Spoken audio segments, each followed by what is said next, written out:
Most diets don't work. Maybe you tried before to count your calories and your macros, or simply just tried eating less and having more salads like I used to back whenever I was first trying to get healthy. But throughout that process, you just found it to be long and arduous, and it didn't really bear you that much results for a whole lot of suffering. But what if I told you that there was a diet that you could try out that would get you the fitness results that you want with relative ease, and you wouldn't have to, go through all the pain and suffering that most traditional diets have to go through?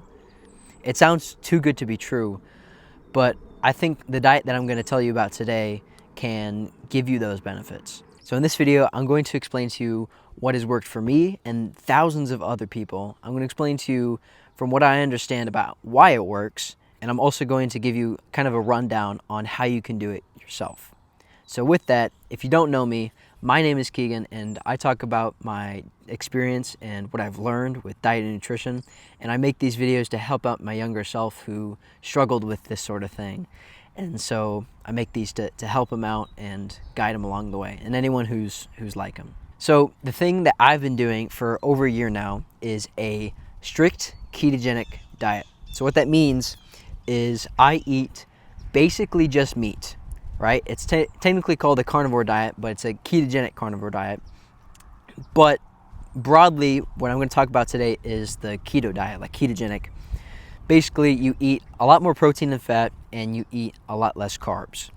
And in this video, I'm going to cover the 3 reasons why that I think this diet is ideal and why it really works. And at the very end, we're going to go over like how you can do it yourself. All right.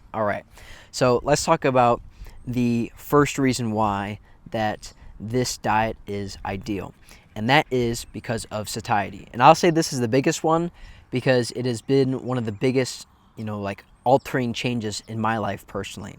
Is the satiety signals that I get on a ketogenic diet is so vastly different from whenever I was eating a lot of carbohydrates before, that it's really just changed my perspective on eating food. Like it's a weird description, but let me just go over what it does for you, okay? So whenever you stop eating as many carbohydrates and you start increasing the amount of protein and fat that you eat, first off, whenever you do that, the amount of junk food that you can eat on a ketogenic diet goes down substantially, right? Obviously, you shouldn't be eating junk food if you want to get fit and healthy, just kind of as like a basic rule about it. If you're eating junk food and you want to get fit, like it's just like they're antithetical to each other, right? It doesn't work. If you want to eat a bunch of junk food and also get fit at the same time, like maybe, yeah, you can work it out if you do like weird calorie counting and like protein stuff, but you're going to be suffering throughout the process. You're going to have like whack satiety signals. Your body's going to be hungry. You might be like nutrient deficient. It's just not a good play to do. But anyways, the vast majority of junk food has a ton of carbohydrates in it. Like it has all the freaking like processed sugar, high fructose corn syrup. It has a bunch of garbage in it that you do not want to be eating. But another thing about these junk foods is they are addictive, and so they're going to make you want to overeat more. They mess up your satiety signals. And I am also a believer of the fact that a lot of carbohydrates in general also have this property. Maybe not to the same degree because they aren't ultra processed and have you, like have the specific design by scientists to make you want to eat more of them. Like nobody really went in and designed a potato or a rice to make you want to overeat it. But I think just as the nature of carbohydrates themselves, they make you want to overeat. That's what I've experienced in my life. So whenever I even cut out all the junk food, I still found myself overeating carbohydrates. And that's no bueno because I don't want to overeat and get fat, right? And so the reason why the ketogenic diet really helps with satiety is because you're not eating the carbohydrates that mess with your satiety signals that cause you to overeat. And that's a great thing. And I honestly think that's one of the biggest benefits is that satiety, because then you can eat until you're full and your brain isn't telling you, oh, you should have more, you should have more, you should have more, which is what it used to do whenever I would eat carbs, regardless of whatever source it was.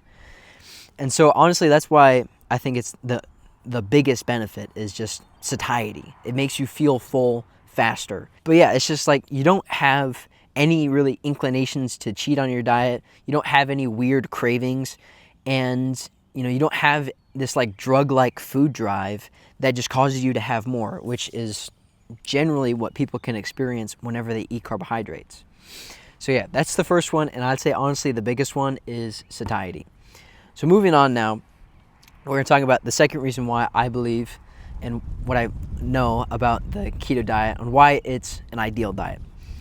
And that is because it is nutrient rich. So a problem with a lot of diets nowadays and a lot of concern, honestly, is that they can be like nutrient deficient. They're like, oh my gosh, but what about this thing? You're going to be missing out on X or Y or Z.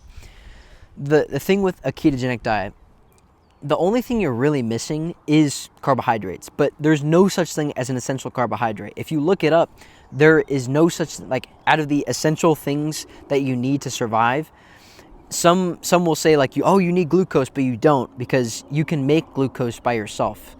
And you can also just run on fat stores. That's basically the premise of a ketogenic diet, is that you run on fat instead of carbohydrates. The concern with a lot of diets is that, but it will be nutrient deficient, right? Like a vegan or a vegetarian diet can be really low in like animal vitamins and minerals, right? And so you can be missing, like, particularly B12 on like a vegan diet. It's very difficult to get that. You'll probably need to supplement if you want to stay healthy and stuff. So I would say a keto diet honestly just has the best kind of ratio of things, because whenever you're on a keto diet, you're going to be eating a vast majority of your calories from meat. And if you want to, throw in some vegetables here or there, I don't personally do that, but meat has everything that you need in it. It has everything you need in the ratios that you need it. And so you don't need to supplement, or you don't need to have any sort of weird extra multivitamin stuff, because you're getting everything you need from the meat itself. So you're not going to be deficient in anything. And I think that's an important thing to note, because, if you're trying to like restrict your calories and stop and eat less and stuff, you're probably going to feel worse because your body's begging you for nutrients, but you're not giving it to it. So you're not going to feel your best and be able to do all the other stuff that you want to do with your life. And so things are just going to suck. Like, life is just going to be worse. You need nutrients to be to thrive, really. And I genuinely believe that the ketogenic diet has all the nutrients that you need. It's nutrient rich, especially if you prioritize a lot of animal proteins on your plate for every meal, like beef or lamb, or, you can do like chicken and pork, but I would say like try and aim for more ruminant meat and stuff like that, like red meat. And that's the second reason why that I think that the ketogenic diet is really an ideal diet for most people. And moving on to the third and final point that I'm going to make with this video is that I would say the ketogenic diet is honestly, it's pretty easy, it's affordable, it's just easy to do, in my opinion. And I would say it's a lot easier than stuff like counting your calories or some weird like vegetarian vegan protocol or whatever. Because if you think about it, it's just kind of the baseline of what a ketogenic diet is you're eating meat and vegetables, right?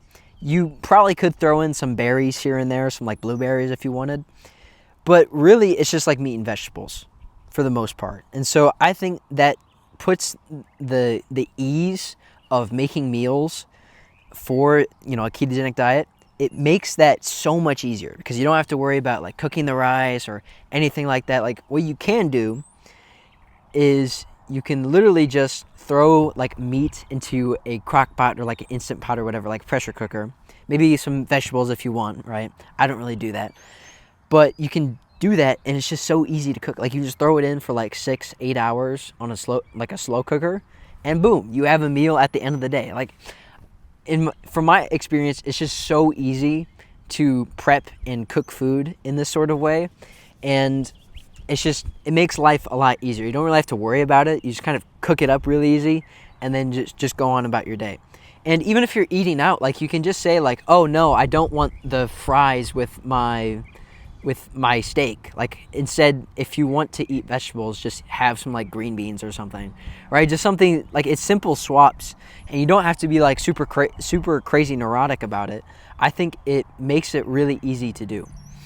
But moving on to the secondary point that I have in this on why it's easy to do is because it's affordable.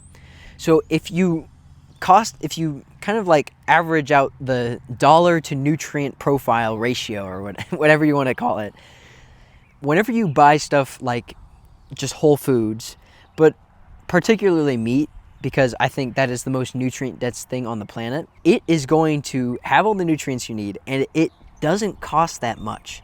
Like, I get it. Some people will say like, oh, but meat is expensive. And yeah, like nowadays economy can be kind of whack and stuff, but the truth is that if you compare it to something like a box of Cheerios, which I did, by the way, I looked it up. A box of an 18-ounce box of Cheerios is $5, okay? You can get ground beef for like a relatively decent chunk of ground beef, like a pound, for the same price. If not, maybe a little bit more, right? But the nutrients that you can get from beef compared to the box of fucking Cheerios is astounding. I get it. It can be like, on the surface, it can also be kind of expensive. Like, oh my gosh, but this stuff is like X amount per pound. But the thing is if you're eating, a nourishing whole food diet, you're not going to need to eat as much because you're getting all the nutrients that you need in the first place. And like, just think about like the Cheerios to beef, right? Which are you to more likely overeat, beef or Cheerios? It's going to be the freaking Cheerios, or the candy bar, or whatever it is. You're going to be more likely to overeat that, so you're going to end up buying more of that anyways. Not to mention the fucking health costs that come along with that. Just think about 10 years down the line, and you've just been nonstop eating junk food. Where are you going to be with your health? You're going to have to buy some freaking diabetes medication or some heart disease medication to make sure you don't die. But if you eat just a healthy, whole food diet, those aren't going to be like the amount of problems that you're going to run into healthcare wise. Maybe you break your arm, right? But it's not going to be some chronic disease that you have to deal with every single day. It's going to be something like, I just want you to forecast this out. If you eat healthy now and you pay the price of that food, even if it is more expensive, you are going to experience the benefits now and down the line in terms of health and how you experience the world. I think that's a bazillion times more worth it than any dollar that you could save buying a box of fucking Cheerios. Okay? Like, the fallacy, the lie that eating healthy is expensive is complete fucking bullshit. Okay? Being unhealthy is expensive. Okay? Just look at the freaking amount of money that we spend on chronic disease as a country in the United States. It's fucking bananas. Okay? So if you have the audacity to say eating healthy is fucking expensive, you are wrong. Okay? I gotta compose myself, dude. Like, that is an excuse, it's a lie, and it's complete and total bullshit. Don't believe it. You can eat healthy. You can eat healthy inexpensively too. Like, you don't have to buy the ribeye steaks. Just buy what you can afford, because you don't even have to buy beef. Okay, I buy a ton of pork myself, and it's less expensive, but it's still nutrient dense. Maybe not the best, but I buy what I can afford. Okay, and so I want you to do the same. Just forecast it out. What is the best for your health? Anyways, moving on now. That's really the third point, is that it's easy.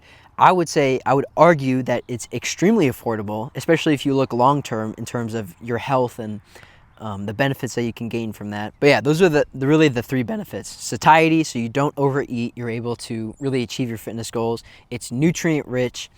Something I didn't mention is that you're going to be replacing the carbohydrates in your diet with fat and protein.